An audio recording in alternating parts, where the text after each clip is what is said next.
Hi guys, so today I have these leftover chapatis that I'm going to be reheating with you as I show you how I go about it some days.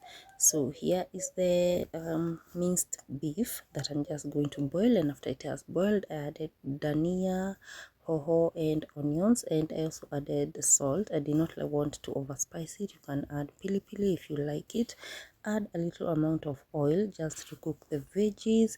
And guys, this is one quick recipe. It's not complicated, it's straightforward. So just go ahead and mix everything and allow this to cook. Remember to season your food with salt like you can see me doing here, and do not add like a lot of salt. And then after that you're going to take a little amount of flour, mixing with a little amount of water, and so that we are going to make like the glue that we're going to hold the chapatis in place as we do the whatever we are doing. So now the mixture was ready, but I just let it set aside and cool.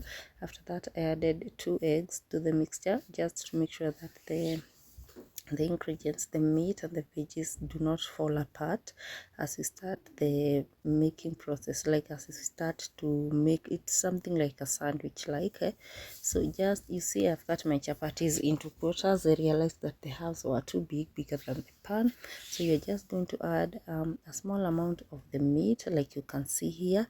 And after that you're going to apply the glue on the sides of the chapatis. You see the glue that we made, the one that is we mixed the flour and the water.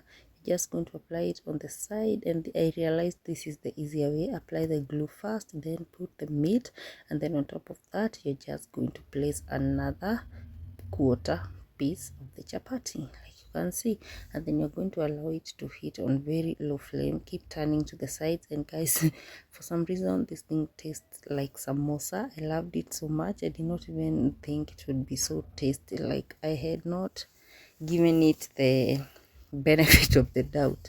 So I just keep turning to the sides, and there it will be ready, guys. This one is for breakfast, or times when you're just too lazy to make something. You can always do this if you have some leftover chapatis. And I also used this pan. I realized it worked better, it worked faster than the non-stick one. So just keep turning to the side to ensure that the egg is cooked like you can see. And if you've got cheese, you can add cheese to the mixture before placing it on the chapatis, and you're going to love it. So we put them aside, and I served these ones for breakfast, and my children loved this. It was a hit that day. Like you can see, the chapatis are loaded with meat, guys, and eggs, and it was so delicious. So that is just an idea that you can do with your chapatis whenever you have some leftovers. Thank you for watching. See you on my next video. Bye bye.